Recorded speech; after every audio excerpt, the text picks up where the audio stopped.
সাল্লাল্লাহু আলা মুহাম্মাদ সাল্লাল্লাহু আলাইহি ওয়াসাল্লাম সাল্লাল্লাহু আলা মুহাম্মাদ সাল্লাল্লাহু আলাইহি ওয়াসাল্লাম।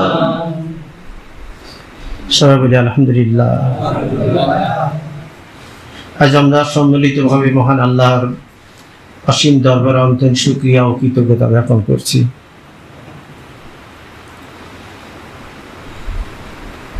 যিনি আমাদেরকে শ্রেষ্ঠ নবীর উম্মত করে পৃথিবীতে পাঠিয়েছেন এবং সেই নবীর শানে মিলাদুন নবী সাল্লাল্লাহু আলাইহি ওয়াসাল্লাম মাহফিলে উপবেশন করার তৌফিক তিনি আমাদেরকে দিয়েছেন। তাই সমস্ত প্রশংসা মহান আল্লাহ তাআলার জন্য। তিনি প্রশংসার যোগ্য এবং উপযুক্ত। আল্লাহ তাআলাই প্রশংসা পাওয়ার যোগ্য এবং উপযুক্ত। তিনি নিজের জন্য প্রশংসা পছন্দ করেন এবং তার প্রিয় বান্দাদের উপর তাহা করা আবশ্যক করে দিয়েছেন। তিনি সূচনাবিহীন প্রথম ও অন্তবিহীন শেষ। তিনি সাদৃশ্যহীন, সর্বশ্রোতা ও সর্বদ্রষ্টা। আমরা সাক্ষ্য দিচ্ছি এক আল্লাহ ছাড়া কোনো মাবুদ নাই এবং মুহাম্মদ সাল্লাল্লাহু আলাইহি ওয়াসাল্লাম তার বান্দা ও রাসূল। তিনি শেষ ও শ্রেষ্ঠ নবী। তাহার প্রতি ও তাহার পরিবার পরিজন, সাহাবাবৃন্দ, তাবে তাবিন, আউলিয়া, ফকির, দরবেশ যাহারা নবী মুহাম্মদ সাল্লাল্লাহু আলাইহি ওয়াসাল্লামকে অনুসরণের সাধনায় আমৃত্য নিয়োজিত ছিলেন, তাহাদের প্রতি, বিশেষ করে আমাদের সিলসিলার আকাবের গণের প্রতি, তাহাদের কবরে অনন্তকাল ধরে সকল প্রকার উৎকৃষ্ট দরুদ ও সালাম বর্ষিত হোক। সবাই বলেন আমিন। আল্লাহুম্মা আমিন। মহান আল্লাহ তাআলা আমাদের নবীজিকে উদ্দেশ্য করে বলেছিলেন, ওমা আরসালনাকা ইল্লা রাহমাতুল লিল আলামিন, অর্থাৎ আমি আপনাকে বিশ্ববাসীর জন্য রহমত স্বরূপ প্রেরণ করেছি। তাহলে আমরা আজকে যার উপলক্ষে মাহফিল করতেছি, যে নাম দিয়ে মাহফিল করতেছি, তিনি আমাদের রহমত স্বরূপ না? বিশ্ববাসীর অংশ তো আমরাও, এবং তিনি আমাদের যে নবী, আমরা তাকে স্বীকার করেছি। আল্লাহ রাব্বুল আলামিন বলেন, ওয়া ইন তাওয়াদ্দু নি'মাতাল্লাহি লা তুহসুহা। আল্লাহ বলতেছেন যে যদি তোমরা আল্লাহর নিয়ামত গণনা করবে, তা গুণে গুণে শেষ করতে পারবে না। আল্লাহ তাআলা আমাদেরকে যত নিয়ামত দিয়েছে, এই নিয়ামতগুলো আমরা গুণে গুণে কি করতে পারবো না, শেষ করতে পারবো না, নিয়মিতই বের করতে পারবো না। নিয়ামত আমরা গোনাই জানি না। ইসলামিক যারা স্কলার, যারা ওলিয়া উলিয়া, তাদের কিতাবে দেখা যায়, তারা বলতেছেন যে এই যে আমরা ইসলামী সমাবেশে মাহফিলে বসে আছি, এটা এমনি এমনি হয় নাই, কাকতালীয় ভাবে হয় না। এটা আল্লাহ তাআলা দয়া করেছেন তাই বসে আছি। আর এটা নিয়ামতের মধ্যে শ্রেষ্ঠ একটা নিয়ামত, এটাও বলেন সুবহানাল্লাহ। এই যে আল্লাহ আমাদেরকে এখানে নিয়ে এসেছেন, আমরা যতক্ষণ এখানে থাকব ততক্ষণ পর্যন্ত আমাদের গুনাহ মাফ হতে থাকবে, রহমতের ফেরেশতা আমাদের জন্য দোয়া করতে থাকবে। তাহলে এটা নিয়ামত না? বলেন নিয়ামত। এই জন্য তিনি বলতেছেন তোমরা আল্লাহর নিয়ামত গুণে শেষ করতে পারবে না। এবং আর একটা আয়াতে তিনি বলেছেন, আমাদের যে অবস্থা, আমাদের মন বা আমাদের কি বেশি জানেন, কোরআনের মধ্যে সব কথাই আছে। কোরআনের মধ্যে বলতেছে, ইন্নাল ইনসানা লা যুলুমুন কাফার। আমাদের সম্বন্ধে, মানে মানুষ সম্বন্ধে আল্লাহ রাব্বুল বলতেছেন, নিশ্চয় মানুষ অত্যন্ত সীমা লঙ্ঘনকারী, অধিক অকৃতজ্ঞ। মানুষ খুব সীমা লঙ্ঘন করে। একজন আল্লাহর ওলি বলছে যে মানুষ কি হতভাগ্য, দুর্বল হয় সবলের সাথে যুদ্ধ ঘোষণা করে। অর্থাৎ যারা আমরা গুনাহ করি, আল্লাহকে ভয়ই করি না, এটা তো আসলে এক ধরনের যুদ্ধই করি তার সাথে। সে যেটা নিষেধ করছে সেটাই আমরা বারবার করি, কিন্তু যেই যুদ্ধের ফলাফলটা চোখের সামনে এখন পড়বে না। যদি ঈমান থাকে, এটা আমাদের বিশ্বাস করতে হবে যে আল্লাহর অবাধ্যতা হওয়া মানে আল্লাহর সাথে যুদ্ধ করার মতো, যার সাথে পারবো না অথচ তারা অবাধ্য হচ্ছে, এটা আমাদের বুঝতে হবে। এই জন্য আল্লাহ বলছে নিশ্চয় মানুষ অত্যন্ত সীমা লঙ্ঘনকারী, অধিক অকৃতজ্ঞ। আমরা আল্লাহর কোনো কৃতজ্ঞতাই স্বীকার করি না। আল্লাহর প্রিয় বান্দাদের আমি আজকে বলছি যে আল্লাহ তাআলা প্রশংসা তার নিজের জন্য পছন্দ করেন এবং তার প্রিয় বান্দাদের, তার বন্ধুদের প্রশংসা করা আবশ্যক করে দিয়েছেন, ফরজ করেও দিয়েছেন। আপনি দেখবেন যত প্রশংসাকারী আর যে আল্লাহর যত প্রশংসা করবে সে আল্লাহর তত প্রিয় হবে। মেরাজের দিন সবাই আল্লাহর প্রশংসা করলেন, কিন্তু আমাদের নবী সাল্লাল্লাহু আলাইহি সাল্লাম এমন প্রশংসা করলেন সমস্ত নবীগণ আবির্ভূত হয়ে গেলেন। একই ভাষা, একই প্রশংসা। বিষয় হচ্ছে যে মানুষের অন্তরে যা থাকে সেটাই প্রকাশ হয়। মানুষের যখন দুঃখ থাকে অটোমেটিকলি উহা করে ওঠে। প্রচণ্ড রাগ থাকলে ভিতরে গালির যদি শব্দ জানা থাকে ফট করে গালি দিয়ে ফেলে, তাই না? আবার ভালোবাসা পেলে মনে যা শান্তি বাবা শোনা বলে তাকে দোয়া করতে থাকে। তাই অন্তরের মধ্যে যদি আল্লাহ পাকের প্রেম থাকে তা আল্লাহর প্রশংসা আসবে, নবী পাকের প্রেম থাকলে নবী পাকের প্রশংসা এবং তার কথা ভালো লাগবে। আমরা আমাদের সাইনবোর্ডে লেখা আছে, আমরা আপনাকে ভালোবাসি হে নবী মুহাম্মদ সাল্লাল্লাহু আলাইহি সাল্লাম। সবাই বলেন সাল্লাল্লাহু আলাইহি সাল্লাম। রাহমাতুল আলামিনের প্রতি আজীবন মহব্বত জ্ঞাপনে চেতনামূলক অনুষ্ঠান মিলাদুন নবী সাল্লাল্লাহু আলাইহি সাল্লাম মাহফিল। আমাদের এই মাহফিল হচ্ছে যাতে আমরা রাসূল সাল্লাল্লাহু আলাইহি সাল্লামকে আজীবন ভালোবাসতে পারি এবং এই চেতনা যাতে ফিরে আসে, এটার জন্য এখানে আমরা উপবেশন করে আছি। ইন্নামাল আমালু বিন্নিয়াত, নিয়তের উপরই সকল কর্মের ফলাফল নির্ভর করে। প্রিয় হাজিরিন, আমার এই মাহফিলটা খুব বড় সড় না। এই মাহফিলে আমরা খুব জ্ঞানীগুণী মানুষও না, আমরা খুব ধনাঢ্য শ্রেণীর মানুষও না, কিন্তু আমরা কিন্তু আল্লাহর বান্দা এবং রাসূলের উম্মত। এই পরিচয় থেকে আমাদের কেউ দূরে যেতে পারবে না, পারবে?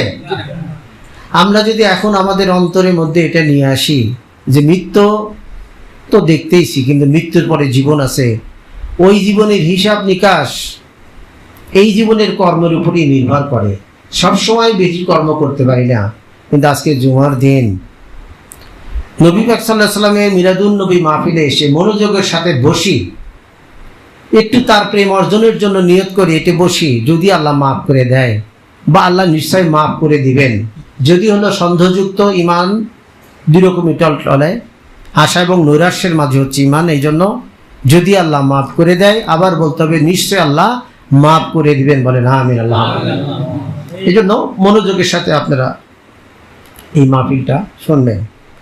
আমাদের দেশে মিলাদুন নবী মাহফিল নিয়ে অনেক রকমের কথা শোনা যায়, ওগুলো আলোচনা করতে গেলে আমরা মূল পরিচয় দিতে পারবো না। শুধু এতটুকুই বলবো, আমরা মিলাদুন নবী পালন করি আর সিরাতুন নবী আমল করি। কি বলেন তাই না? মিলাদুন নবী আমরা মাহফিল করি, তার সিরাত, তার চরিত্র, তার অনুসরণের বিষয়টা নিয়ে আমরা আমল করি, নাকি? এতটুকুই শুধু বলবো। আল্লাহ শুকর আদায়ের লক্ষ্যে আমাদের এই মিলাদুন নবী মাহফিল। আল্লাহর শুকরিয়া আদায় এই জন্যই করতেছি যে ওমা আরসালনাকা ইল্লা রাহমাতুল লিল আলামিন, তিনি বলেছেন হে নবী আপনাকে পাঠিয়েছি বিশ্ববাসীর রহমত স্বরূপ। তাহলে বিশ্ববাসীর অংশ আমরা। তা আল্লাহ আমাদের যেহেতু এত বড় রহমত করেছেন, তাহলে আমরা কি তার শুকরগুজারি করব না? হ্যাঁ, আমরা তার শুকরগুজারি করব। এবং আজকে আমি যে আয়াত দুটা পাঠ করেছি, তো সূরা তওবার 128 এবং 129। তো 29টা এমনি পড়ছি আজকে, ওটা ব্যাখ্যায় যাব না। 128-এর যে ব্যাখ্যা, একটু সরল কথাটা আপনাদেরকে শোনায় দিই। আল্লাহ বলতেছেন, তোমাদের মধ্যে থেকেই তোমাদের নিকট একজন রাসূল এসেছেন। লাকাদ জাআকুম রাসূলুম মিন আনফুসিকুম। আল্লাহ বলতেছেন, তোমাদের মধ্যে থেকে তোমাদের নিকট একজন রাসূল এসেছেন, যিনি তোমাদেরকে যা কিছু কষ্ট দেয় তা তার নিকট খুবই কষ্টদায়ক। ভাষাটা আবারও শোনেন। আল্লাহ বলতেছেন, আমরা আরবি বুঝি না, বাংলাটা। এখন বাংলাদেশের অনেক সুন্দর সুন্দর কোরআন বের হয়েছে, যা অনেক সুন্দর বাংলা অনুবাদ করতে পারে, অনুবাদ করে দিয়েছে। তো এখানে অনুবাদে লেখছে যে তোমাদের মধ্যে থেকেই তোমাদের নিকট একজন রাসূল এসেছেন, যিনি তোমাদেরকে যা কিছু কষ্ট দেয়। অর্থাৎ এমন একজন রাসূল আমাদেরকে যা কিছু কষ্ট দেয়, যা কিছুই, সেটা রোদ্রের তাপ হোক, শরীরের রোগের কারণে হোক আর যেটাই হোক, তা তার নিকট খুবই কষ্টদায়ক। বলেন সুবহানাল্লাহ। এটা কি মায়ের বাপের ভালোবাসার মতো না? আমরা যদি বিশ্বাস করি, আমরা চারিদিকে কি দেখি, আমি প্রায় একটা ডায়লগ বলি যে আমরা চারিদিকে কি দেখি সেটা সত্য নাও হতে পারে, সেটা সত্য নয়, তার চেয়ে বড় সত্য আল কোরআন এবং আল হাদিস, তাই বলি না? আসলে এটাই সত্য কথা। আমরা যা শুনি যা দেখি আমাদের কাছে সত্য হলেও তার চেয়ে বড় সত্য হল আল কোরআন এবং আল হাদিসে যা লেখা আছে তাই। বলা হয়েছে আল্লাহ মানুষকে সবচেয়ে বেশি ভালোবাসে এবং তারপরেই যিনি ভালোবাসে সে তো মুহাম্মদুর রাসূলুল্লাহ সাল্লাল্লাহু আলাইহি ওয়াসাল্লাম। এটা পিতা মাতার চাইতেও 99 গুণ বেশি ভালোবাসেন কে? আমার রাসূল সাল্লাল্লাহু আলাইহি ওয়াসাল্লাম। স্বীকার করবেন তো? এবং কোরআনে আল্লাহ বলতেছেন যিনি তোমাদেরকে যা কিছু কষ্ট দেয়, অর্থাৎ রাসূলের কথা বলতেছে যে তোমাদেরকে যা কিছু কষ্ট দেয় তা তার নিকটও খুবই কষ্টদায়ক। আমাদের ক্ষেত্রে এসে বলতে তোমাদের যা কিছু কষ্ট দেয়, এখন মুহাম্মদ সাল্লাল্লাহু আলাইহি ওয়াসাল্লামের ক্ষেত্রে এসে বলছে তা তার কাছে খুবই কষ্টদায়ক। মানে আমরা যে কষ্ট পাই তার চেয়ে বেশি কষ্ট পাই, আসলেও তাই পাই। অভ্যস্ত মাকাম যদি আমরা পাই, রসুলকে যদি চিনি, তখন আমরা কিছুটা হলেও আন্দাজ করতে পারবো যে রসুল কি জিনিস, রসুল আল্লাহ তাআলার কি মহা সৃষ্টি, সে কেমন বান্দা। এজন্য এমন একটি ব্যক্তি যার সাফায়াত ছাড়া আমাদের কোনো গতি নাই এবং যার উসিলায় আমাদের লক্ষ লক্ষ গুনাহ সঙ্গে সঙ্গে তার উসিলাই ক্ষমা হয়ে যায়, তাহলে সে আমাদের রহমত স্বরূপ না? তাহলে এটা যিনি পাঠালেন তাহলে তার শুকরগুজারি আমাদের করতে হবে না? এটা তো আমাদের বুঝতে হবে নাকি? তার শুকরগুজারি আমাদের করতে হবে। এবং তিনি কি এত বড় বড় জিনিস শুকরগুজারি যে করবো সেটাও বলতেছি। আমি একটা হাদিস বলি, ইবনে আব্বাস রাদিয়াল্লাহু তাআলা আনহু বর্ণনা করেছেন, লৌহ মাহফুজের মধ্যস্থলে লেখা রয়েছে। ইবনে আব্বাস রাদিয়াল্লাহু আনহু বলছেন যে লৌহ মাহফুজ যেটা, তার একদম মধ্যস্থলে লেখা আছে লা ইলাহা ইল্লাল্লাহ ওয়াহদাহু দীনুল ইসলাম ওয়া মুহাম্মাদান আবদুহু ওয়া রাসূলুহু। হযরত ইয়াসার ইবনে সাবিত রাদিয়াল্লাহু বলেন আল্লাহ পাক তার মহান নামের সঙ্গে জুড়ে দিয়েছেন তার প্রিয় নবীর নাম মুহাম্মদুর রাসূলুল্লাহ সাল্লাল্লাহু আলাইহি ওয়াসাল্লাম। যেখানে আল্লাহর নাম সেখানে মুহাম্মদুর রাসূলুল্লাহ সাল্লাল্লাহু আলাইহি ওয়াসাল্লাম, দেখেন, লক্ষ্য করে দেখেন। বড় বড় কাজ যেটা আজান, আকামত, তাশাহুদ, নামাজের মধ্যে আমরা পড়ি তাশাহুদ অর্থাৎ আত্তাহিয়াত, সব জায়গায় তার নাম বলেন সাল্লাল্লাহু আলাইহি ওয়াসাল্লাম। ইবনে সাবিত রাদিয়াল্লাহু তাআলা আরো বলেছেন আরশের অধিপতির নাম মাহমুদ, অর্থাৎ আমাদের আল্লাহর আরেকটা নাম আরশের অধিপতি যিনি, তার নাম হলো কি? মাহমুদ। আর তার প্রেমাস্পদের নাম হলো মুহাম্মদ সাল্লাল্লাহু আলাইহি ওয়াসাল্লাম। বলেন সুবহানাল্লাহ। বন্ধুর সাথে বন্ধুর নামের মিল আছে, তাই না? আল্লাহ তাআলা কোরআনে ইরশাদ করেছেন আমি আপনার খ্যাতিকে উচ্চ মর্যাদা দান করেছি। মানে আল্লাহ তাআলা আমার নবীর ব্যাপারে কি বলতেছেন যে আমি আপনার খ্যাতিকে উচ্চ মর্যাদা দান করেছি। বলেন সুবহানাল্লাহ। এই যাকে এত উচ্চ মর্যাদা দান করেছেন তিনি আমাদের কি হন? আমাদের নবী নাকি? বলেন এটা আমাদের জন্য ভালো খবর না? বলেন আমরা তো ঈসা নবীর উম্মত হতে পারতাম, মুসা নবীর উম্মত হতে পারতাম, জাকারিয়া নবীর উম্মত হতে পারতাম, ঈসা নবীর উম্মত হতে পারতাম, ঈসু আলাইহিস সালামের উম্মত হতে পারতাম। অথচ আল্লাহ রাব্বুল আলামিন আমাদের অযাচিতভাবেই, আমরা কখনো মোনাজাত করি নাই, অথচ আল্লাহ রাব্বুল আলামিন তার শ্রেষ্ঠ নবীর উম্মত করে পাঠিয়েছে। বলেন সুবহানাল্লাহ। আজকের মাহফিলটাই হলো আল্লাহর শুকরিয়া জ্ঞাপনের জন্য, আল্লাহ এবং আল্লাহ রাসূলকে চেনার নিয়তে, নাকি বলেন? তাই না? এই জন্য আমরা শুকরিয়া আদায় করবো। ইবনে সাবিত রাদিয়াল্লাহু বলেছেন যে পাতাল ভূমি থেকে ঊর্ধ্ব আরশ পর্যন্ত সবকিছু তার স্মরণে মুখর। পাতাল ভূমি থেকে, পাতালের যদি ভূমি থাকে আর ঊর্ধ্ব আরশ, আকাশ পর্যন্ত, আরশ পর্যন্ত যত কিছু আছে সবকিছুই নবী পাক সাল্লাল্লাহু আলাইহি ওয়াসাল্লামের স্মরণে মুখর। বলেন সুবহানাল্লাহ। এত উচ্চ মর্যাদা গোটা জগতে তিনি ছাড়া আর কেউ পায়নি। বলেন সুবহানাল্লাহ। এত উচ্চ মর্যাদা আমাদের নবী ছাড়া কেউ পায় নাই, কেউ পায় নাই। সৃষ্টি সেই শ্রেষ্ঠ মানবের সম্মানিত নাম মুহাম্মদুর রাসূলুল্লাহ বলুন সাল্লাল্লাহু আলাইহি ওয়াসাল্লাম। আল্লাহ তাআলা নিজের নামের সঙ্গে কালেমা শাহাদত তার প্রিয় নামের নামটিও যুক্ত করে দিয়েছেন। এবং আরো আশ্চর্য কথা যে ভূপৃষ্ঠে এমন কোনো অঞ্চল নেই যেখানে দিন রাত সবসময় সরায়ে দো আলম সাল্লাল্লাহু আলাইহি সাল্লামের রিসালাত ঘোষিত হয় না। রাসূল সাল্লাল্লাহু আলাইহি ওয়াসাল্লামের যে রিসালাত, এর যে প্রশংসা, এটা সব সময় ঘোষণা হয়। কিভাবে ঘোষণা হয়? 24 ঘন্টায় 1440 মিনিট। 24 ঘন্টাকে আমরা যদি মিনিটে ভাগ করি তাহলে কি হবে? 1440 মিনিট হবে। এই 1440 মিনিটে পৃথিবীর কোনো না কোনো প্রান্তে, কোনো না কোনো অঞ্চলে সবসময় আজানের ধ্বনি বাজতে থাকে। বলেন সুবহানাল্লাহ। মানে এখন এখানে আজান হইতেছে, আর মানে আজান চলতে আছে, আর আজান চলতে আছে মানে ওখানে বলতে হবে আশহাদু আন্না মুহাম্মাদুর রাসূলুল্লাহ, বলতে হবে না? তাহলে দেখেন কত বড় শান আমার নবীকে আল্লাহ তাআলা দিয়েছেন। তাহলে এই যে এত শান যিনি আমাদেরকে দিলেন, সে আল্লাহর প্রশংসা আমরা করব না? আমরা হাজারো নিয়ামতের ভিতরে আছি, আমরা অনেক নিয়ামতের ভিতরে আছি, কিন্তু সেই নিয়ামত আমরা বুঝি না, তাই তার শুকরগুজারও করি না। আমরা মিলাদুন নবী সাল্লাল্লাহু আলাইহি ওয়াসাল্লাম কেন উদযাপন করি, এটারই কিছু উত্তর আপনাদেরকে আমরা এইভাবে দিচ্ছি আর কি। যেমন মিলাদুন নবী উদযাপন করা হয় নিয়ামতের শুকরিয়া আদায়ের জন্য। বলেন সুবহানাল্লাহ। তাহলে নিয়তে আমাদের নিয়ত যদি এত উচ্চ মানের হয়, যারা এগুলোকে বিদআত বলে তারা কি এই বিষয়গুলো বোঝে? এক একজন এক একটা না বুঝতে পারে, সবাই সবকিছু বুঝবে তা না, কিন্তু সমালোচনা করতে গেলে চিন্তা করে সমালোচনা করতে হবে। যত তরিকার ওলিয়া উলিয়াগুন আছে, আকাবের ওলি আল্লাহরা আছে, তারা কেউ কি মিলাদুন নবী মাহফিল না করে থাকছে? যত ইতিহাস কই ওগুলোর দিকে যায়, সময় নষ্ট করবো না। আমি কিছু মূল কথা আপনাদের শোনাবো, কারণ সমালোচনা করে সময় নষ্ট করতে চাই না। তাই নিয়ামতকে স্মরণ করা এবং খুশি প্রকাশ করার জন্য আমরা এই মাহফিলে আজকে উপস্থিত হয়েছি। আল্লাহ যে আমাদেরকে উপস্থিত করেছে, এই জন্য আল্লাহর দরবারে শুকরিয়া আদায় করি। বলেন আলহামদুলিল্লাহ।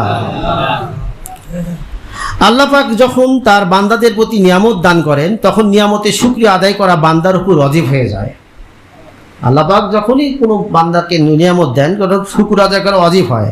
কোরআন মাজিদে আল্লাহ তাআলা আমাদেরকে শুকরিয়া আদায় করার তাগিদ দিয়েছেন। বলেছেন যে শুকরিয়া আদায় করলো আর যে অকৃতজ্ঞ হলো, জেনে রাখুক আমার রব অভাবমুক্ত মহানুভব।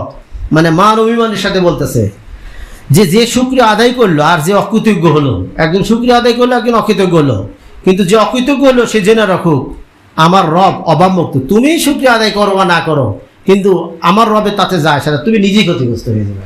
হ্যাঁ, এটা সূরা নামলের 40 নম্বর আয়াতে আপনারা কোরআন শরীফ খুলে দেখবেন যে শুকরগুজারি করতে বলছি কি করলে নাই, শুকরগুজারি করতে বলছে। এবং আরও আছে সূরা ইব্রাহিমের 7 নম্বর আয়াতে আল্লাহ রাব্বুল আলামিন বলেছেন, যদি তোমরা কৃতজ্ঞতা প্রকাশ করো তাহলে আমি অবশ্যই তোমাদের জন্য আমার নিয়ামত বৃদ্ধি করে দেব। বলেন সুবহানাল্লাহ। আমরা যদি শুকরগুজারি করি তাহলে আমাদের নিয়ামতটা আরো বৃদ্ধি করে দিবে। যে কোনো বিষয়ের শুকরগুজারি করবো, সেই বিষয়টাই দিবে। আমরা যদি রসুলকে পেয়ে শুকরগুজারি করি, দেখবেন যে রসুলের মহব্বত আমাদের আরো বৃদ্ধি করে দেবে, রসুলের অনুসরণ করা আমাদের জন্য আরো সহজ হয়ে যাবে। বলেন সুবহানাল্লাহ। তা আল্লাহ তাআলা বলতে, তোমরা যদি কৃতজ্ঞতা প্রকাশ করো তাহলে অবশ্যই আমি তোমাদের জন্য আমার নিয়ামত বৃদ্ধি করে দিব। আবার কি বলতেছে দেখেন, আর যদি তোমরা অকৃতজ্ঞ হও তবে জেনে রাখো আমার শাস্তি অবশ্যই কঠিন। দেখছেন, এখানে কিন্তু শাস্তির ভয় দেখাচ্ছেন। আল্লাহ কেবল শুকরিয়া আদায় করার নির্দেশই দেননি, কোরআন থেকে মাসলা বের করতেছি আমি। কোরআন থেকে দেখেন, আল্লাহ শুধু শুকরিয়া আদায় করার নির্দেশই দেননি, বরং এর প্রতিদান ও শুকরিয়া আদায় না করার শাস্তিও ঘোষণা করেছেন। সূরা ইব্রাহিমের 7 নম্বর আয়াত। আপনার বাড়ি যে একা একা গবেষণা করে দেখেন, তাহলে নিয়ামতের শুকরগুজারি না করলেও তো সমস্যা আছে। আর রসুলের চাইতে বড় কোনো নিয়ামত আমাদের কাছে আছে? আর এটাই যদি কেউ বোঝে, সে তো পূর্ণ মুসলমানই হতে পারবে না। রসুল যে কি জিনিস, রসুল যে আমাদের কত বড় নিয়ামত, এটা না বুঝলে আশিকে রাসূল হওয়া সম্ভব না, কোনো কিছু পূর্ণভাবে পাওয়া সম্ভব না। এটাকে না বুঝতে পারলে, এটাকে আমাদের বুঝতে হবে। আল্লাহ তাআলা বিশ্বের শান্তির জন্য মহানবী হযরত মুহাম্মদ সাল্লাল্লাহু আলাইহি ওয়াসাল্লামকে যখন পৃথিবীতে পাঠালেন, কবির ভাষায়, কবিটা হলো শেখ সাদী রহমতুল্লাহ আলাইহি, শেখ সাদীর ভাষায় তিনি বিশ্বজাহান আনন্দে গেয়ে উঠল। আমরা সবাই বলেন, বালাগাল উলা বিকামালিহি কাশাফাদ দুজা বিজামালিহি হাসনাত জামিউ খিসালিহি সাল্লু আলাইহি ওয়া আলিহি বালাগাল উলা বিকামালিহি كشف الدجى بجماله حسنت جميع خصاله صلوا عليه وآله। শেখ সাদির কবিতাটা আমরাও পাঠ করলাম, এর মানেটা আমরা আজকে শোনাই। সব জায়গা হয়তো এই মানেটা শোনেন নাই, মানেটা কত সুন্দর দেখেন। উনি বলতেছে এই কবিতার মানে হচ্ছে যে সবার উপরে আসন যার, তার রূপের ঝলকে কেটেছে আধার। সবার উপরে যার আসন, সে পৃথিবীতে আসার কারণেই আধার কেটে গেছে, পাপ পঙ্কিলতা দূর হয়ে গেছে, জাইলিয়াত দূর হয়ে গেছে। সবকিছুই সুন্দর তার, দরুদ তাকেও তার পরিবের। আবার বালাগাল উলা বিকামালিহি কাশাফাদ দুজা বিজামালিহি হাসানাত জামিয়া কিসালিহি সাল্লু আলাইহি ওয়া আলিহি। আমরা যার পরিচয় জানবো তার প্রতি মহব্বতও বাড়বে। আমরা কি নিয়ে যাব?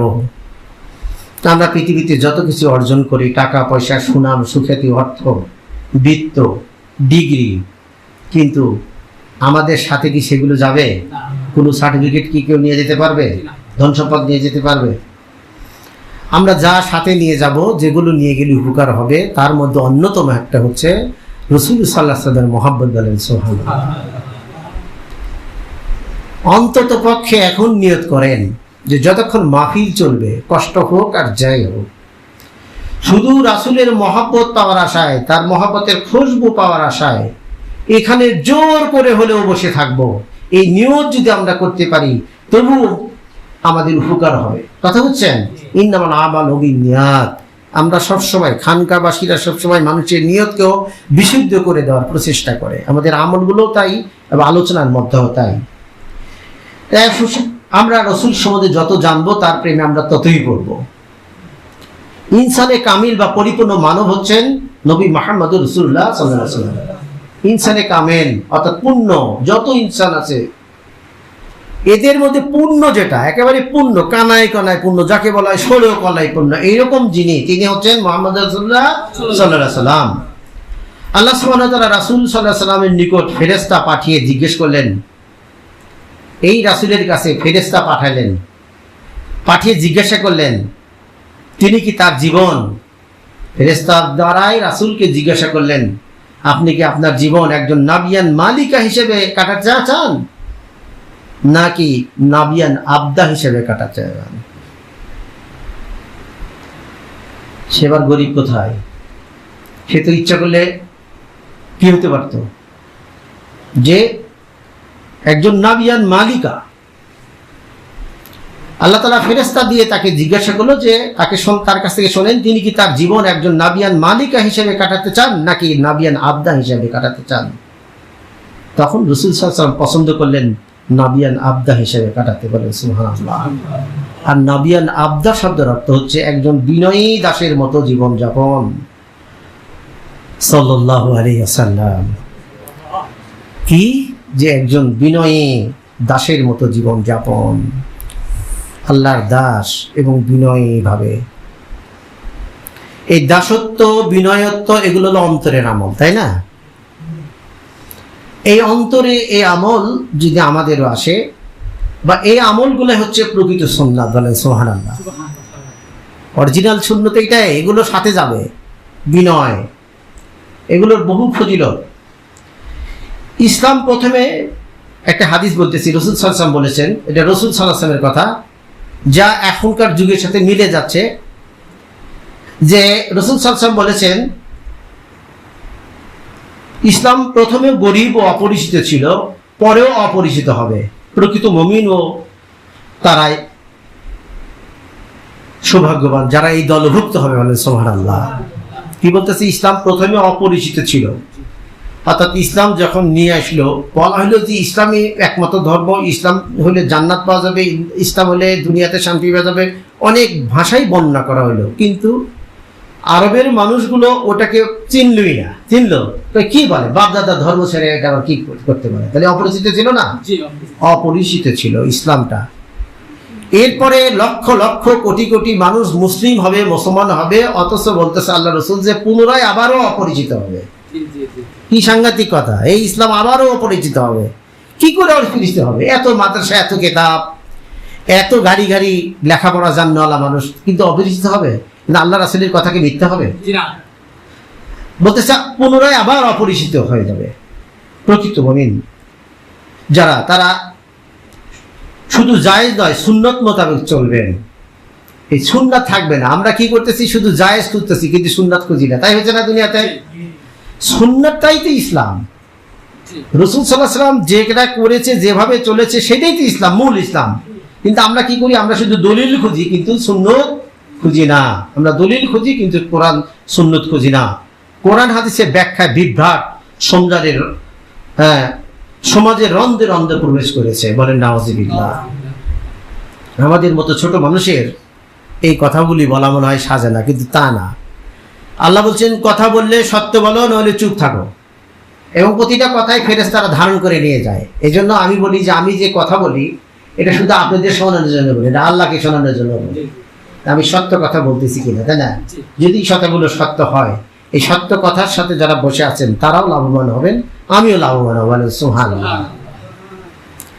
আজকে কি হচ্ছে? আজকে ওয়াজ নসিহত হচ্ছে মানুষকে খুশি করার জন্য। মানুষ যা পছন্দ করে সেটাই বলা হচ্ছে, মানুষের যা প্রয়োজন সেটা কিন্তু বলা হচ্ছে না। কিন্তু যারা সত্যিকারে নায়েবে নবী, তারা মানুষের যা প্রয়োজন সেটাই তারা আলোচনা করার চেষ্টা করবে। কি বলেন, তাই না? মানুষের পছন্দ হোক বা না হোক, এই জন্য আপনাদের পছন্দ হোক বা না হোক, এই কথাগুলি, এগুলোর মধ্যে কোনো চমক নাই। কিন্তু তবু বসে থাকেন, আল্লাহ তাআলা আপনাদের সকলের গুনাহ খাতাগুলি মাফ করে দিবেন। বলেন সুবহানাল্লাহ। বলতেছে কোরআন হাদিসের ব্যাখ্যা বিভ্রাট সমাজের রন্ধন নদে প্রবেশ করেছেন। আজকাল কি হচ্ছে? মানুষ নিজেদের চিন্তার কাছাকাছি সহজ ও সস্তা চিন্তাকে খুব সহজেই গ্রহণ করে। মানুষ নিজেদের চিন্তার কাছাকাছি সহজ ও সস্তা চিন্তাকে খুবই সহজে গ্রহণ করে। এই অমুক পীরের মুরিদদের তো সুবিধা আছে বলা, এই ওই দলগুলিতে এটাই ভালো, মানে তার চিন্তার কাছাকাছি তো সহজ ও সস্তা চিন্তা খুব সহজেই গ্রহণ করে। তবে ইসলামী বিষয়ে বা কোরআন সুন্নাহর গভীর ও ব্যাপক অর্থবাণীকে এভাবে গ্রহণ করা যাবে না। কি করতে হবে? পূর্ববর্তী আলেম ব্যাখ্যাকার গুণের নির্দেশনার আলোকে বোঝাই হবে একমাত্র নিরাপদ। এই কোরআন হাদিসের ব্যাখ্যাগুলো বুঝতে হবে কাদের? পূর্ববর্তী আলেম ব্যাখ্যাকার গুণের নির্দেশনার আলোকে। আর যদি এখনকার আলেমদের ব্যাখ্যা বুঝি, তাহলে সর্বনাশ হয়ে যাবে। কারণ আমরা তো প্রায় প্রবৃত্ত প্রসূত মানুষ, তাই না? আমাদের ব্যাখ্যাগুলো প্রবৃত্ত প্রসূত হয়ে যাচ্ছে। কিন্তু পূর্ববর্তী আলেম ব্যাখ্যাকার গুণের নির্দেশনার আলোকে যদি আমরা কোরআন এবং হাদিস বুঝি, তাহলে আমরা ভুল পথে যাব না, তাহলে আমরা ইসলামকে অচিন বানাবো না, তাহলে ইসলাম অচিন হবেও না। যা হক্কানি দুনিয়া বিমুখ আলেমগণের কাছেই কেবল পাওয়া যায়। যুগের আলোকে ইসলাম বুঝলে হবে না। আল্লাহ যেন আমাদের সকলকে যুগের আলোকে ইসলাম বুঝতে না দেয়। বলেন আমিন, আল্লাহ আমিন। আমরা যেন পূর্ববর্তী আলেম ব্যাখ্যাগণের নির্দেশনার আলোকে কোরআন হাদিসের ব্যাখ্যা বুঝি বা বিশ্বাস করি বা শুনি। বলেন আমিন, আল্লাহ আমিন। এই দিন পরিবর্তন সংশোধন বিয়োজন থেকে মুক্ত। এই দিন এমন একটা দিন, এটা আদম আলাইহিস সালামের মাধ্যমে দিনের বীজ দেওয়া হয়েছে ঠিক, কিন্তু এই দিনের পরিবর্তন সংশোধন বিয়োজনের প্রয়োজন মুক্ত। এখানে আর আপনি কিছু করতে পারবেন না, আপনার বুদ্ধি খাটাতে পারবেন না। এলেম বা জ্ঞানের মূল কথা হল জীবনের প্রকৃত উদ্দেশ্য খুঁজে ফেরা। এলেম বা জ্ঞানের যে মূল কথা, সেটা হলো জীবনের প্রকৃত উদ্দেশ্য বোঝা। জীবনের উদ্দেশ্য কি? জীবনের উদ্দেশ্য হলো, জীবনটাই তো ছোট, জীবনটাই তো কলিল, একেবারেই ছোট। পৃথিবীর সুখগুলো তাও ধোকার সামগ্রী ছাড়া বই কিছুই না। এগুলো, এই জিনিসগুলো বোঝার না বলে এলেন। জীবনটাই তো ছোট, এই জীবন ফুরে যাবে, যে কোনো মুহূর্তে ফুরে যাবে, এটাই বাস্তব। অথচ আমরা বুঝি না। কিন্তু ফুরে যাওয়ার পরে আমরা যার কাছে যাব, তার কাছে কি নিয়ে যাব, এই সঞ্চয় করার যে চিন্তা চেতনা, এই ক্ষুধা পিপাসাই হচ্ছে জ্ঞান। এই ক্ষুধা যাদের থাকে না, এই চিন্তা যাদের থাকে না, কোটি কোটি কিতাব পড়লেও ওই দুনিয়া নিয়েই মাতোয়ারা, দুনিয়া পাওয়ার জন্য চলতেছে ফেরা, তার মানে তাদের কোনো জ্ঞানই নেই। এইটাও কোরআন হাদিসের ব্যাখ্যাতে আছে। ওগুলা তো অনেক সময় দলিল দিই, আজকে দিল্লির সময়টা বেশি লাগবে, অন্য দিনও তো দিই, আপনার জানেনি। তো কোরআনের একটা আয়াত দিয়ে বলি, ওয়াসকুরুল্লাহ কিমা ওয়াকুদান আল্লাহর জন্য বিহীন।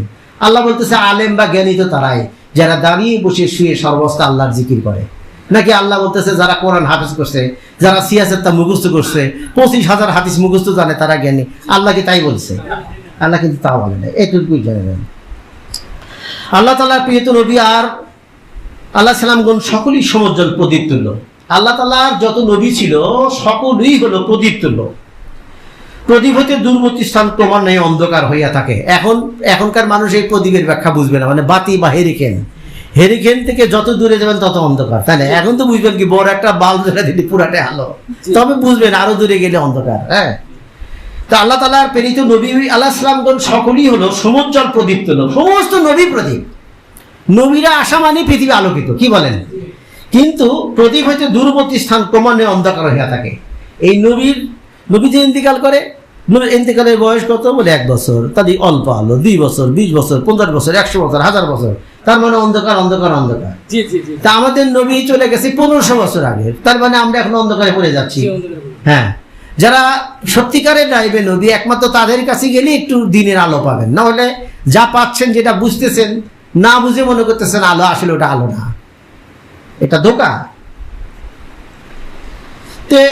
পয়গম্বর হইতে যে সকল জামানা দূরত্বের কমন হয়ে যায়, সে সকল যুগে তমসার সঙ্গে ঘটিয়া থাকে, অর্থাৎ ফিতনা বৃদ্ধি পায়। এ কথাই বলতে গেলে ঈমান কি? যদি এক কথাই বলা যায় ঈমান কি, তাহলে তার উত্তর হবে হুব্বে রাসূলুল্লাহ। বলেন সুবহানাল্লাহ। রাসূলের প্রেম জান নাই, তার আবার কিসের ঈমান? আজকে রাসূলের প্রেমে আমরা সামান্য কয়েক টাকার দোকানদারি ছাড়তে পারি না, জমির কাজ ছাড়তে পারি না, কেউ যদি একটু সম্মান করে দাওয়াত দেয় সে দাওয়াত ছাড়তে পারি না, তাহলে ঈমান আমাদের ভিতরে কিছু আছে না। যদি এক কথায় বলতে হয় ঈমান কি, বলে হুব্বে রাসূলুল্লাহ, মানে ব্যাখ্যাটা হলে এক কথা অল্প, মানে এক কথায় উত্তর দাও সেটার উপরে। আর এক কথায় যদি বলা হয়, প্রশ্ন করা হয় যে ইবাদত কি, যদি প্রশ্ন করা হয় তুমি এক কথা উত্তর দাও ভাই ইবাদত কি, তাহলে আপনাকে বলতে হবে ইত্তেবায়ে রাসূলুল্লাহ। বলেন সাল্লাল্লাহু আলাইহি ওয়াসাল্লাম। তাহলে ঈমান হচ্ছে রাসূলের প্রেম, আর ইবাদত হইতেছে হলে রাসূলের ইত্তেবা, অর্থাৎ অনুসরণ, নাকি? রাসূলের অনুসরণই হলো ইবাদত, আর রাসূলের মহব্বতই হলো ঈমান। এখন যদি আমরা রাসূলের মহব্বতে মন চাচ্ছে না তুমি এখানে বসে থাকি, বুঝতে হবে আমরা এখন ঈমানের আলোর মধ্যে আছি। বলেন সুবহানাল্লাহ। দেখুন, দু একটা কথা বলি যে ধর্মের সঙ্গে যদি আনন্দ সাধনার সংযোগ ঘটে যায়, তবে আর ধর্মের মডেল থাকে কোথায়? আজকে আমাদের যে পিমুরিজি চলতেছে, বিভিন্ন সভা শান্তি চলতেছে, এক আনন্দ। একটা পেপারে লিখছে যে আগে যাত্রা থিয়েটার হতো শীতকালে, এখন এটার অভাব পূরণ করেছেন আজকাল অনেক কৌতুককারী মৌলানারা। হ্যাঁ, ছেলেগুলোরা যদি দেখেন ওখানে দৌড়ে যায়, হাজার হাজার লোক যায়। খানকায় এত দামি দামি কথা হয়, কিন্তু খানকায় কি লোক আসে? এখানে তো বড় বড় আলেম নিয়ে আসে, কিন্তু লোক তো আসে না, কিন্তু ওই দিকে যায়, কারণ হলো আনন্দ পাচ্ছে তাই। বলতেছে ধর্মের সঙ্গে যদি আনন্দ সাধনার সংযোগ ঘটে, তবে তার ধর্মের মডেল কোথায় থাকে? ধর্মের সঙ্গে আনন্দেও রস চর্চার সংযোগ ঘটিয়ে ধর্মীয় দলের একটা ইতিবাচক সাফল্য খুঁজে দল ভারী করা গেলেও, এই যে ধর্মের সাথে যদি আনন্দ দেওয়া যায়, আমরাও পারবো, ব্রেন খাটায়া করতে পারবো, কিন্তু তো করা যাবে না, করবো না। ধর্মের সঙ্গে আনন্দের রস চর্চার সংযোগ ঘটিয়ে ধর্মীয় দলের একটি ইতিবাচক সাফল্য খুঁজে দল ভারী করা গেলেও আল্লাহ ও জান্নাত থেকে দূরে থাকতে হবে হাজার হাজার মাইল। বলেন নাউযুবিল্লাহ। আপনারা কি দুনিয়ার কয়েকদিনের আনন্দটাই চান নাকি জান্নাত চান? হ্যাঁ, তাহলে যদি আমরা এই ধর্মের নামে আনন্দ করি, বিভিন্ন কিছু করি, ও বুঝবেনই না কোন হুজুর ভালো কাজই করতেছে, সমানে গরু ছাগল নিয়ে আসবেন, আনন্দ করে আসবেন, আপনাদের নফসের খোরাক দেওয়া হবে। আমি বুঝি তো কে কি করলে সুখ পায়, ওগুলা যদি দেওয়া যায়, যা বুঝি, দেখবেন যে মানুষ হবে। কিন্তু এটা তো নায়েবে নবীদের কাজ না, নাকি? নায়েবে নবীদের কাজ হলো টুটি চিপে ধরে, মা বাবা যেমন টুটি চিপা ধরে ওষুধ খাওয়া লাগলে ওষুধ খাওয়া দেয়, তাই না? তিতা ওষুধটাও খাওয়া দেয়, কারণ বাচ্চা বোঝে না এই ওষুধ না খেলে সুস্থ হবে না, নাকি বলেন? তাই না? নবীগণও তাই, আউলিয়াগণও তাই, প্রকৃত আলেমগণও তাই, তাদেরকে জোর করে সব দান করার চেষ্টা করে। আফসোস, দুঃখের বিষয় যে এই উম্মাহর অধিকাংশ সদস্য হয়ে গেছে মেটেরিয়াল স্টক, অর্থাৎ দুনিয়াদার। এটা কিন্তু সাংঘাতিক ব্যাপার। একটা জরিপে দেখা গেছে, বলা হয়েছে যে এই পৃথিবীতে কোন ধর্মের লোক বেশি, হিন্দু, বৌদ্ধ, খ্রিস্টান, মুসলমান? একজন জ্ঞানী সচেতন ব্যক্তিরা উত্তর দিয়েছে না, এখন সবচাইতে দল ভারী হলো ধর্মহীনতার। সে যদি হিন্দু হয় তাও সে হিন্দু ধর্মের পুরোপুরি মানে না, সে দুনিয়া কামাইয়ের পিছনে ঘোরে। সে যদি খ্রিস্টান হয়, খ্রিস্টান ও খ্রিস্টানের ধর্মে মানে না, সে দুনিয়া কামাইয়ের পিছনে ঘোরে। সে যদি বৌদ্ধ হয়, বৌদ্ধ ধর্ম ওই অনুযায়ী চলতে চায় না, সে দুনিয়া কামাইয়ের ধান্দায় থাকে। মুসলমানেরাও একই অবস্থা। তাহলে সবগুলো যদি এক দলে নেওয়া যায়, তাহলে কোন দল ভারী বেশি? হ্যাঁ, অর্থাৎ মেটেরিয়ালিস্ট দুনিয়াদারদের সংখ্যা এখন সবচেয়ে বেশি। এই দুনিয়া বিভিন্ন রকমের, কেউ টাকার জন্য দুনিয়া, কেউ সুনাম পাওয়ার জন্য দুনিয়া। কারো কারো টাকার আর দরকার নেই, শেষ বয়সে টাকা কামাই করতে চায় না, বুড়ো হয়ে গেছে, এখন খালি সুনামের পাশাপাশি ঘরে, এবারই সেবারই ঘরে, মানুষ জানি তাকে একটু সুনাম কয়। এটা কি দুনিয়া না? যেটা দুনিয়া ছাড়া আখিরাতে কাজে লাগে না, ওইটাই দুনিয়া। এমনকি অতিরিক্ত খানা খাওয়া, এটাও যদি খালি এই শরীরেরই কাজে লাগবে, আখিরাতে তো কাজে লাগবে না। সুন্নতি ভাবে খাওয়ালে সেটা খাবার মধ্যে সব পাবে। কুলু আশরাবু ওয়ালা তুসরিফু, তোমরা খাও এবং পান করো। তো যদি ওই নিয়মে খাই, খাওয়ার নিয়তে যদি খাই, আল্লাহ খাইতে বলছে তাই যদি খাই, খাইতেও সব হবে। কি বলেন, তাই না? আর যদি শরীরটা বাঁচানোর জন্য শরীরটা যদি টকটাক করে, মানুষজন এবার চেয়ার এক খান, হেভি শক্তিশালী, ওটাও দুনিয়া।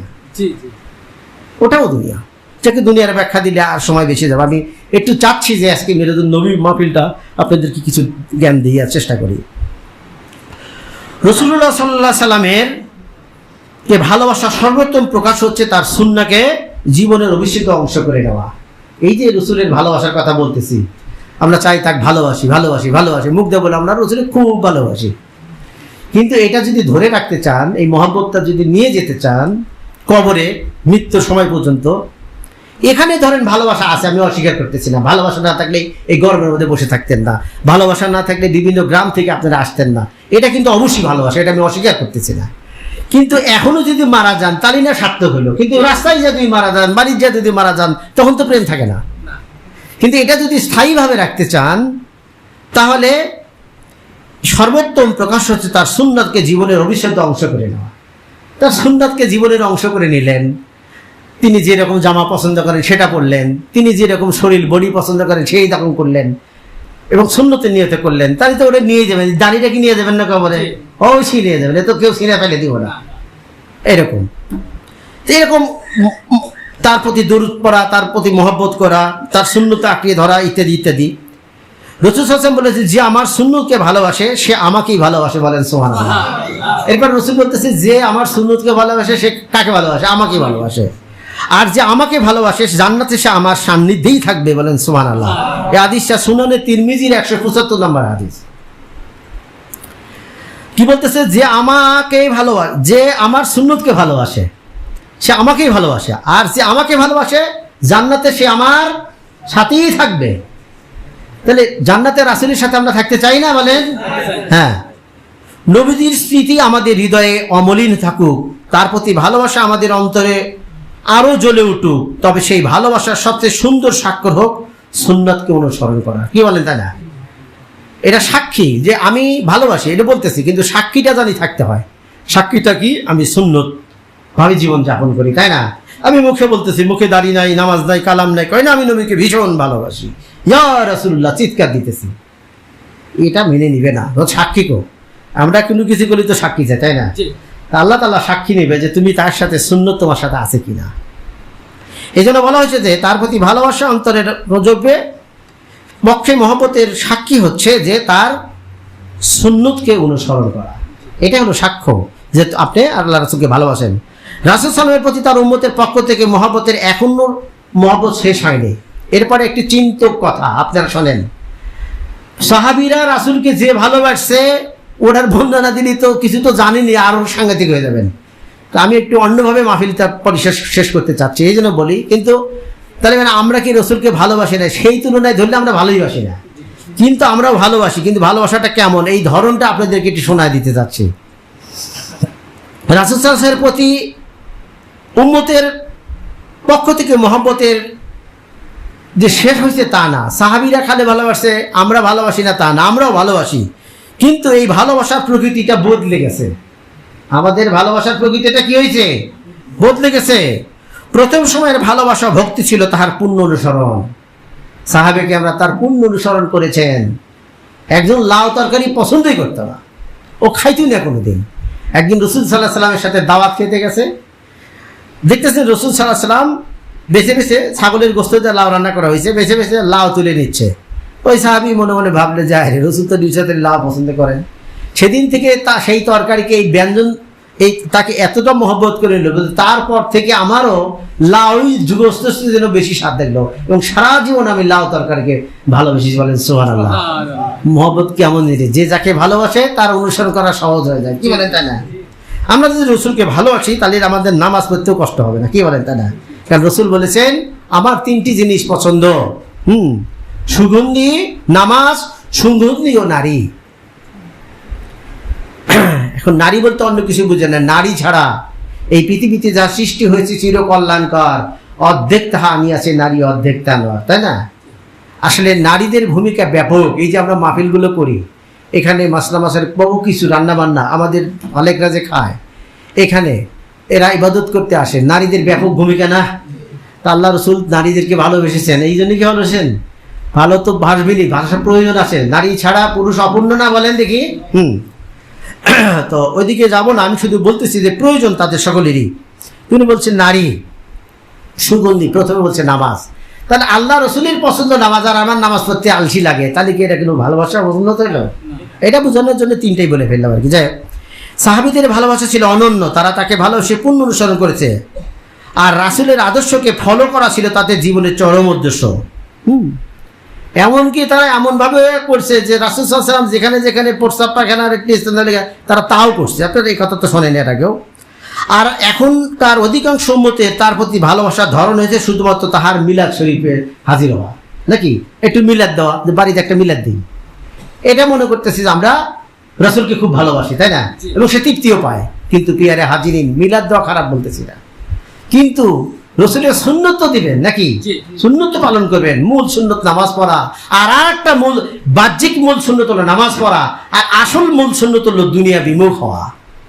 রসুল সাল্লাল্লাহু আলাইহি ওয়াসাল্লামের ভিতরে দুনিয়ার প্রতি কোনো মোহ ছিল না, তাহলে তো নামিয়ান মালিকাই হইতো, নামিয়ান আব্দ হতে চাইতো না, গরিব হলে তো জীবন কাটাইতো না। গতদিন বলেছি যে সে খাদিজার সমস্ত সম্পত্তি, তার শ্রেষ্ঠ ধনী, সবই তো বিলাতে গরিব হয়ে থাকে, তাই না? দুনিয়ার যে মূল্য নেই তিনি বুঝতে পেরেছেন। এই দুনিয়াটার কাজ হলো দুনিয়াতে আখেরাত লাভ করতে হবে। দুনিয়ার যত টাকা বেশি হয়েছে ক্ষতি নাই, এগুলো কাজে লাগায় আখেরাতে, তাহলে আমি আরো লাভবান হয়ে গেলাম, এই অর্থ আমার জন্য আরো উপকার হয়ে গেল। পৃথিবীর কোনো কিছুই আমাদের অপকারের জন্য আল্লাহ দেয় না, একটা রোগও না। আপনার রোগ হয়েছে, আপনি সবর করেন, রোগ হয়েছে আপনি সবর করেন, নিশ্চয় আল্লাহর তরফ থেকে রোগ হয়েছে, আমি অসন্তুষ্ট না। আল্লাহ যেদিন আল্লাহর কাছে আমি চিকিৎসা করবো, সুন্নত মোতাবেক দোয়া করবো সুস্থ হওয়ার জন্য, কিন্তু অসন্তুষ্ট হবো না। তাহলে দেখবেন এই রোগে যতদিন ভুগবেন খালি আপনার সম্পদ সম্পদ আর সম্পদ হয়ে যাবে। এরকম উদাহরণ দিলে অনেক দেওয়া যাবে, আমাদের সময় কম, আমরা সামনে যাই আরো কিছু কথা বলার জন্য। আমি কিছু কথা নোট করেছি। এই জন্য দেখেন রাসূল সাল্লাল্লাহু আলাইহি ওয়াসাল্লামের সুন্নত, আমাদের বাহ্যিক সুন্নত হচ্ছে নামাজ তো আমাদের পড়তেই হবে, কি বলেন? যারা নামাজ পড়ে না তাদের কোনো তরিকা আছে? এই দেশে আমাদের এই এলাকায় বর্তমানে প্রচুর তরিকার মহাভক্ত সালে আশেকে রাসূল, নামাজের বেলায় কিচ্ছু না। এটা কি আসলে আশেকে রাসূল না ভণ্ড? এরাই ভণ্ড, ভণ্ড আর অন্য কেউ না, এরাই ভণ্ড। 571 খ্রিস্টাব্দে রাসূল সাল্লাল্লাহু আলাইহি ওয়াসাল্লাম এই পৃথিবীতে আসছেন। আমাদের প্রিয় নবী যে মাসে পৃথিবীতে আগমন করেছেন তার তারিখ নিয়ে গবেষকদের মাঝে মতানৈক্য আছে। তবে যেদিন তিনি পৃথিবী এসেছিলেন সেই দিনটি ছিল সোমবার, আবার যেদিন তিনি পৃথিবী থেকে বিদায় নিয়েছেন সেই দিনটিও ছিল সোমবার। বলেন সুবহানাল্লাহ। এখানে কিন্তু বিতর্ক নাই। আর আমাদেরকে অনেকে ভাবতে পারে মিলাদুন নবী মাহফিল করে আজকে না 7 তারিখ করা লাগবে 12 তারিখে, নাকি বলেন? এরকম আমার শায়েখরা এটা করেও নাই। আর মিলাদুন নবী মাহফিল তো সারা জীবনই করা যায়, বিশেষ করে রবিউল আউয়াল মাসের 1 তারিখ থেকে 29 তারিখও করা যাবে, কি বলেন তাই না? কারণ আমরা যেটা বুঝতে চাচ্ছি এটা নিয়ে কিন্তু ঐতিহাসিকভাবে মতানৈক্য আছে। হ্যাঁ, তিনি শুধু সোমবারটা ঐতিহাসিকভাবে কোনো মতানৈক্য নাই। রবিউল আউয়াল 12 হোক আর 13 হোক সেটা কথা না, কিন্তু বার ছিল কি সোমবার। মৃত্যুর দিন এবং জীবতির দিনও সোমবারই ছিল। মহানবী সাল্লাল্লাহু আলাইহি ওয়াসাল্লাম পৃথিবী এসেছিলেন, পৃথিবীর কর্ম শেষ করে পৃথিবী থেকে বিদায় নিয়েছেন। আসা যাওয়ার মাঝখানে তার কর্মজীবন কেমন ছিল, তিনি আমাদের কি উপহার দিয়ে গেছেন, এটা আমাদের জানা খুব দরকার, দরকার না? আমরা একজন ভালো মুসলমান হতে পারবো না ততক্ষণ পর্যন্ত আমরা একজন ভালো মুসলমান হতে পারবো না যতক্ষণ পর্যন্ত আমরা দুইজন সম্পর্কে ভালোভাবে জ্ঞান লাভ না করবো। ভালো মুসলমান হতে চান না আপনারা? হ্যাঁ, একজন হলেন মহান আল্লাহ তাআলা এবং অপরজন হলেন আমাদের প্রিয় নবী মুহাম্মদ রাসূলুল্লাহ সাল্লাল্লাহু আলাইহি ওয়াসাল্লাম।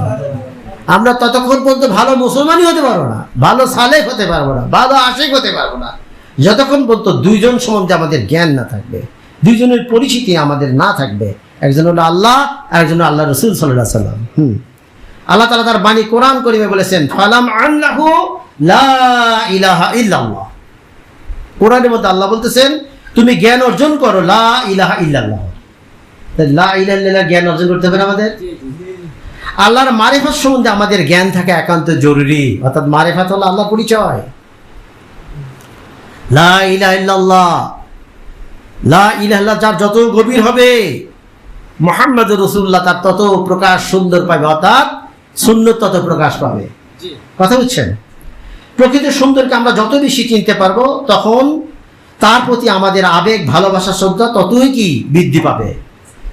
তাই তো আমাদের সিলসিলার বুজুর্গগণ প্রথমে শিক্ষা দিয়েছেন আল্লাহকে চেনার জন্য আল্লাহর কাছেই সাহায্য কামনা করতে হবে।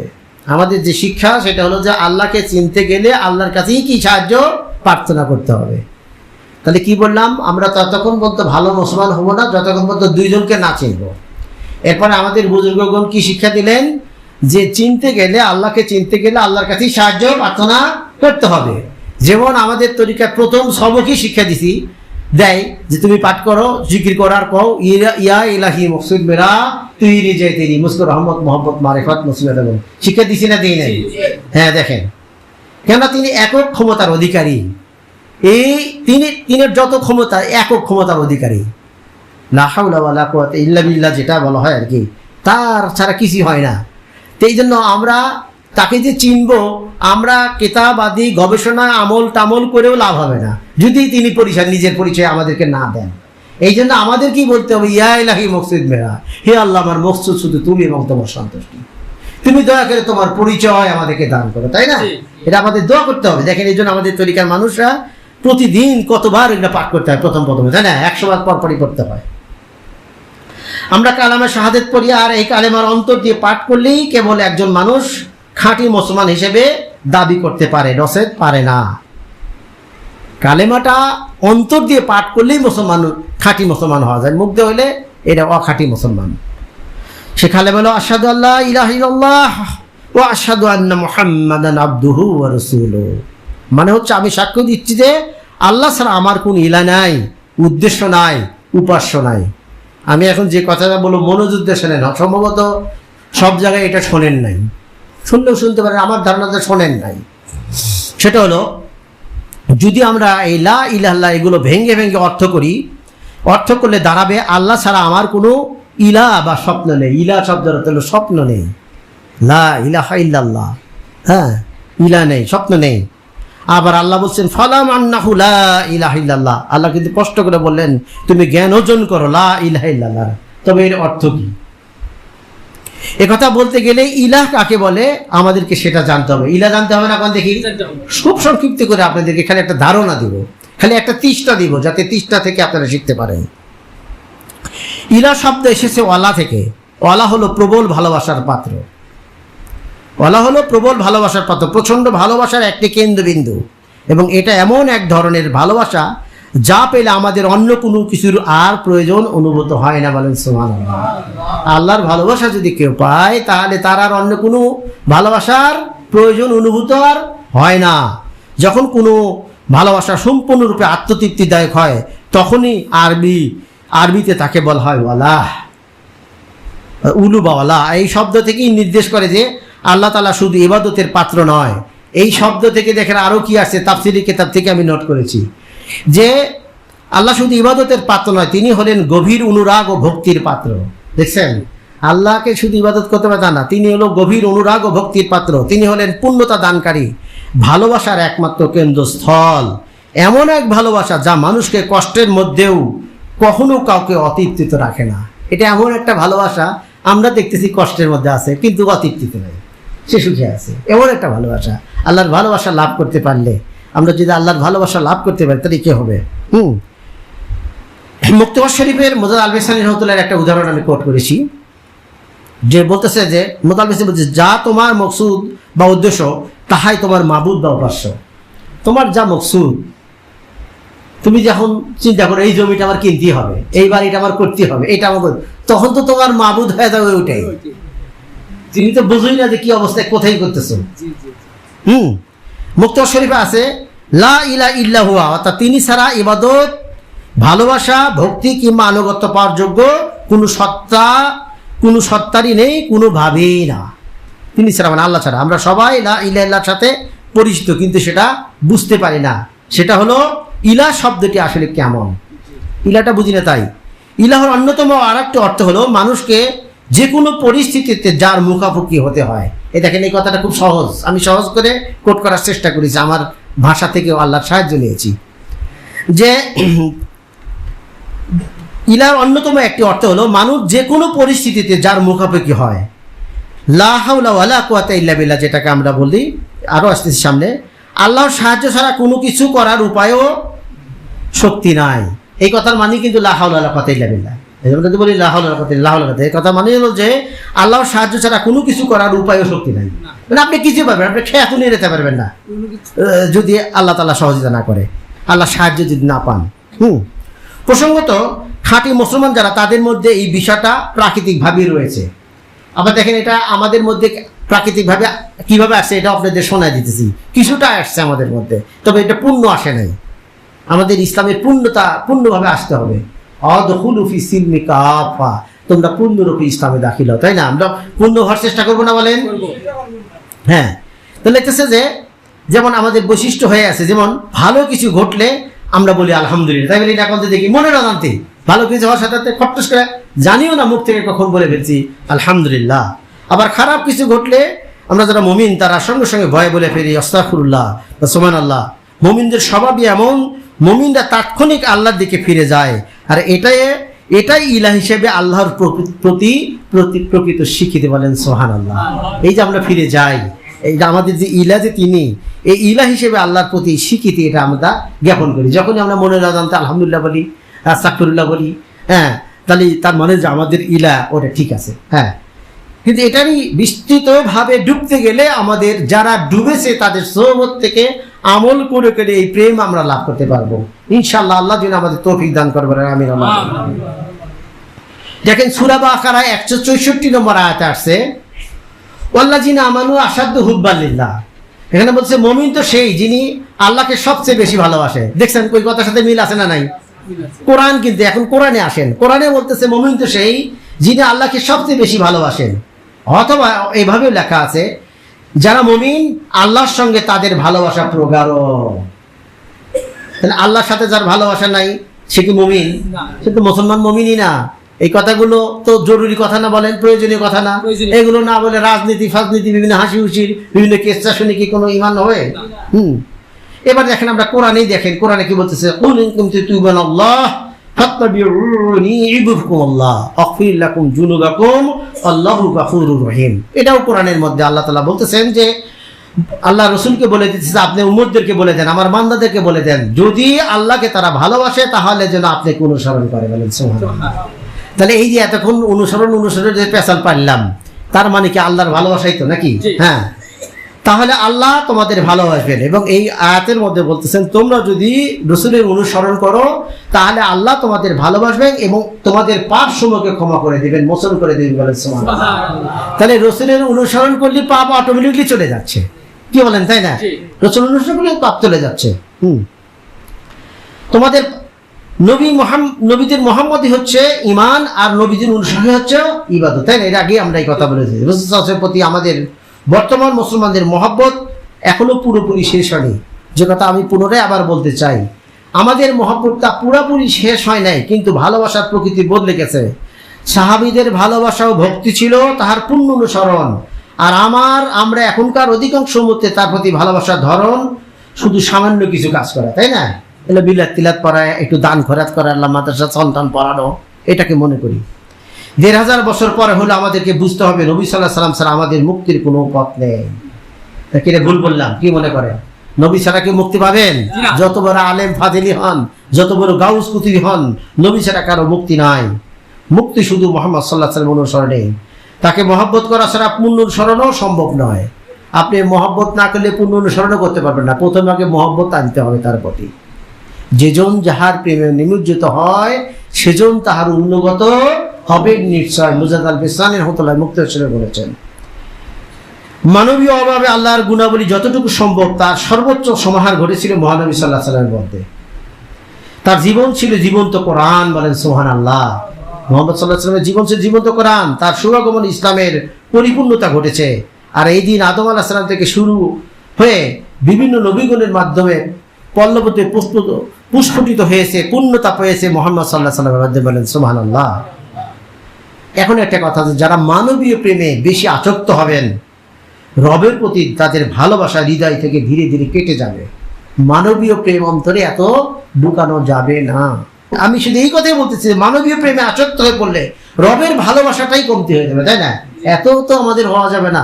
এই জন্য আমাদের এই তরিকার প্রথম শিক্ষা দিয়া লেখি মকসুদ মেরা তুহিরি যে তরি, এই তরিকা সত্যি এটা কত বড় মাপের তরিকা। যদি মনোযোগ দিয়ে আমরা কাজ করি দেখবেন যে আপনি আল্লাহর প্রেমিক হয়ে যাবেন, কিন্তু মানুষ বুঝবে না যে আপনি আল্লাহর প্রেমিক। মানুষ বুঝবে না। আপনি ঠিকই দুনিয়াতে সংসার করে খেতে পারবেন। এখানে আমাদের তরিকায় সংসার ভাঙ্গা তরিকা না। আশ্চর্য নায়ক বটে নকশবন্দিগণ, সদলে গোপন পথে করে বিচরণ, ইহাদের সংসর্গেতে সাধকের মন, নির্জনতা চিল্লাকুচি করে বিসর্জন।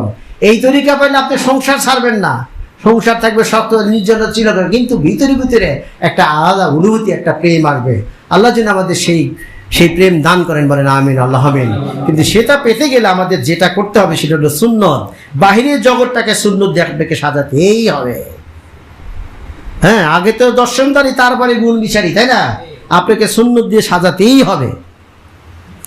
আল্লাহ বলতেছেন, ফালামান্নাহু লা ইলাহা ইল্লাল্লাহ। প্রকৃতি ইমানদার হতে হলে দুই সম্পর্কে জ্ঞান আমাদের থাকতে হবে, দুইজন সম্পর্কে। একজন হলো আল্লাহ, একজন হলো রাসূলুল্লাহ। নবী তো মানুষই ছিলেন, কিন্তু কেমন মানুষ ছিলেন? এখন আমাদের দেশে অনেক আলেমার ধারণা আছে তারা যেমন মানুষ তারা, অনেকেই কয় নবী ভাই, এরকম অজর মজা আজকাল শোনা যায়। হ্যাঁ, একটু শোনা যাচ্ছে আজকে ইদানিং। কেমন ভাই, কেমন মানুষ, সেই বিষয়ে একটু পরিচয় আপনাদেরকে দেওয়ার চেষ্টা করব। নবীজির দেহ নিঃসৃত ঘাম থেকে গোলাপের সুবাস পাওয়া যেত, আর নবীজির পদচারণায় বিরাজ করতো চামেলি ফুলের সুঘ্রাণ। তা আমাদেরকে এরকম হয় কোনোদিন? হ্যাঁ, নবীজি যে পথ দিয়ে হেঁটে যেতেন দীর্ঘ সময় পর্যন্ত ওই পথের বাতাস থেকে সুঘ্রাণ পাওয়া যেত।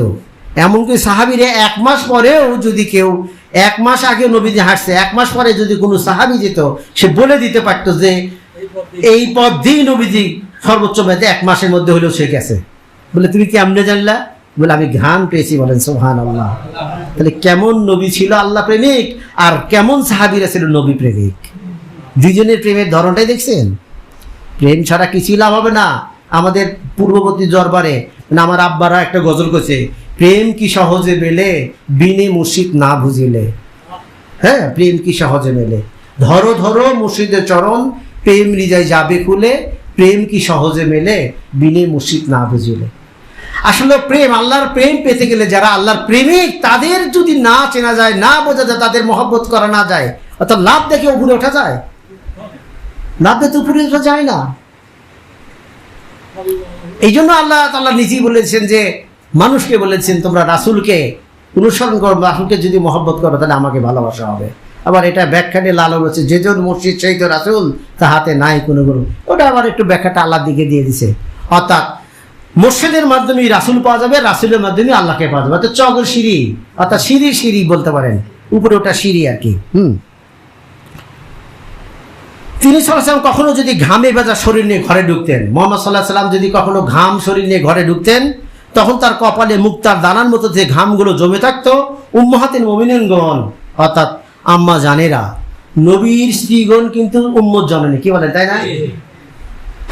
নবীর স্ত্রীগণ উম্মত জননী, তারা যারা ভাই কয় নবীকে, তাহলে ভাইয়ের বউ কি মা, আর যদি মায়ের স্বামীকে কি ভাই পাওয়া যায় কোনোদিন? একটু তো জ্ঞান খাটানো লাগবে। কুল্লু মুসলিমিন একাতুন, এটার সাথে ওই মুসলমানকে নিয়ে আসলে হবে? নবীর একটা আলাদা শান আছে, বুঝতে হবে। এটা কিন্তু কোরআন হাদিসের কথা যে নবী স্ত্রীগণ উম্মত জননী, মানে সবারই মা। আমার না নবী স্ত্রীগুলো আমাদের সকলের আম্মা না? এখন আম্মা যান, কিন্তু এটা কিন্তু বাস্তব। এর হাদিসের মধ্যে লেখছে যে যদি তিনি ঘামা শরীরে ঘরে ঢুকতেন তখন তার কপালে মুক্তার দানার মতো যে ঘাম জমে থাকতো, উম্মাতের মুমিনগণ অর্থাৎ আম্মা জানেরা তার ছোট শিশির মধ্যে সেই ঘামগুলো জমা করে রেখে দিতেন। তারা ঘাম দেখলেই ছোট ছোট শিশি নিয়ে আসতেন, নবীজির ঘামগুলোকে শিশির মধ্যে ভরে রাখতেন। কি যেন বলে রাখতেন? বিশেষ অনুষ্ঠানে তার আতর হিসেবে সেগুলো ব্যবহার হতে পারেন। সুবহানাল্লাহ। তাহলে আমরা নবীকে সাধারণ মানুষ মনে করি, এরকম কি আমরা কি হই? তাহলে সাধারণ মানুষ মনে করাটা কি ঠিক? হ্যাঁ। সাহাবী হযরত আনাস রাদিয়াল্লাহু আনহু নবীজি 10 বছর খেদমত করেছেন। কয় বছর? 10 বছর। তিনি সাক্ষ্য দিয়েছেন, আমি আম্বর ও মেশক অন্য কোনো সুগন্ধি নবীর সুবাস থেকে অধিক সুবাসিত পাইনি। আম্বর, মেশক বা আরো যত কস্তুরি মুস্তুরি যত সুগন্ধি আরব দেশে সুগন্ধি কেনা বেচা চলতো বিরাট ভাবে। তো আনাস রাদিয়াল্লাহু বলছেন যে যতই কিনে এই সমস্ত আতর, কিন্তু নবীজির শরীরের যে ঘ্রাণ ছিল এর চেয়েও এত ভালো না, তার চেয়ে তার ঘ্রাণ ভালো ছিল। বলেন সুবহানাল্লাহ। তাহলে আজকে এতটুকুই আমরা পার্থক্য জানতে চাই যে নবীজি আর সাধারণ মানুষ যারা আজকে আলেম ওলামারা মনে করতে চায়, তারা মনে করি নবী যেমন দিনের দাওয়াত দিয়ে গেছে আমরাও দিনের দাওয়াত দিয়ে যেতেছি, আমরা কি কম নাকি? আসুন ভাই নবী আনা কাজ করি ভাই, হ্যাঁ দিনের দাওয়াত দিতেছি। হ্যাঁ, নবীকে অসাধারণ কিছু মনে করে না। এই অসাধারণ মনে না করলে অসাধারণ ইমানও হবে না, ভিতরে কোনো প্রেম থাকবে না। মৃত্যুর সময় শেষে ইমান কতটুকু থাকবে এই নিয়ে চিন্তার বিষয়। যদি শয়তান তো শত্রু লেগেই আছে যাতে ইমান আমাদের না থাকে, কি বলে তাই না? এই জন্য এই ইমান নিয়ে যদি কবরে যেতে চান, যে সম্পদ ইমান হলো সবচেয়ে বড় সম্পদ, এই সম্পদ যদি কবরে নিয়ে যেতে চান, এখন থেকেই শপথ করি, আমরা চিন্তা করি, আমরা নিয়ত করি, আমরা যে রসুলের সুন্নাহগুলো আমরা খুঁজে খুঁজে বের করব। প্রথমে সহজগুলো দিয়েই শুরু করি, কি বলেন তারা? যেমন মেসাক করা, এটা কিন্তু বিরাট আকারের একটি সুন্নাহ, বহুত সব পাওয়া যায়। এটা কি খুব কঠিন কোনো কাজ দিলাম? আমরা মেসাক করে যে দৌজি করি, এরকম আরো সবকিছু কতগুলো সুন্নত আছে, আপনারা জেনে নেবেন অন্য সময়ে। তো এই সুন্নতগুলো আমরা পালন করলে কি হবে? নবীর মহব্বত আমাদের অন্তরে চলে আসবে। আজকে আমি মাহফিল শেষ করতে চাই। আজ আল্লাহর অসীম দরবারে অন্তহীন শুকরিয়া জ্ঞাপন করছি। তিনি আমাদের সকল কর্মে প্রচেষ্টা মেহনতের যোগানদাতা। আমরা আল্লাহর শুকরিয়া আদায় করি। এই যে আমাদের যে প্রচেষ্টা, যে মেহনত, এই যে আমাদের তবারক, এই যে সামেনা, এই যে গুটকাদান ইত্যাদি যা কিছু হয়েছে, এই যে যোগানদাতাকে আল্লাহ, কি বলেন তাই না? আল্লাহ দিছে না? এটা আল্লাহ দিয়েছে। কারো কারো ধারণা হতে পারে যে আমরা না সহযোগিতা করলাম, ভুল। আল্লাহ যদি আপনাদের সাহায্য না করতে আসতেন না, একজনও কেউ একটা খড়ি বইতেন না, কেউ জাল দিতেন না, কিছু করতেন না, কাজ করতেন না। এই জন্য সমস্ত প্রশংসা আল্লাহর। এইভাবেই চিন্তা করতে হবে আমাদেরকে। হ্যাঁ, তিনি আমাদের সকল কর্মপ্রচেষ্টা মেহনতের যোগানদাতা, নাকি এটা কি মনে করেন? আমাদের এই যোগানদাতাকে আল্লাহ না? এই যে আমাদের আজকে যে কথাগুলো শোনা দিল, এটা আল্লাহ দয়া করে শোনায় দিয়েছেন আমাদেরকে। বলেন আল্লাহ আমাদেরকে শোনাইছেন। মাহফিলের সকল খাদেম খাদেমাগণ, সকল মুমিন মুসলমান গণ, সালেক সালাকা উপস্থিত সকল দিনের ভালোবাসা অন্তরে লালনকারী বান্দাদেরকে আমি সশ্রদ্ধ সম্মান অন্তর নিরানো দোয়া করছি। আপনাদের সকলকে আমি দোয়া করছি। আল্লাহর পাকের নিয়ামত মহিমা, যে গত সপ্তাহে মাহফিল হওয়ার কথা ছিল, না বুঝে বলছিলাম, যদিও এর আগে প্ল্যান ছিল মিলাদুন নবী মাহফিল হবে পরবর্তী মাসে। হঠাৎ করে যেহেতু ঘোষণা দিয়েছি যে এই মাসে মিলাদুন নবী মাহফিল করব, তাই মনে করলাম ওই দিনই করবো। কিন্তু পরে ক্যালেন্ডার দিয়ে দেখি যে ক্যালেন্ডার চাঁদ ওঠে নাই, এই সপ্তাহ হলো। বিশ্বাস করেন, যদি গত সপ্তাহ মাহফিল হতো আমি আপনাদের সামনে এইভাবে কথাই বলতে পারতাম না, মানে অনেক অসুস্থ ছিলাম এবং কথা বললে ঝিনঝিন হইতো আগে, আজকে হচ্ছে না। হ্যাঁ, মাথার মধ্যে ঝিনঝিন হইতো এবং যথেষ্ট দুর্বল ছিলাম। একমাত্র গত পরশু দিন মোটামুটি ভালো, গত দিন সবচেয়ে ভালো, আজকেও আলহামদুলিল্লাহ ভালো আছি। আল্লাহ যেন আমাদের সকলকে, আমি আপনাদের সব বলতেছি, আল্লাহ যেন আমাদের সকলকে আজকের এই মাহফিলের উসিলায় আমাদের সকলকে শারীরিক এবং আধ্যাত্মিক পূর্ণ সুস্থতা নসিব করেন, বলেন আমিন। হ্যাঁ, আমি আপনাদের দোয়া করে আল্লাহ তাআলা আমাদের সকলকে মাহফিল উপবেশনের উত্তম বিনিময় যেন আমাদের দান করেন।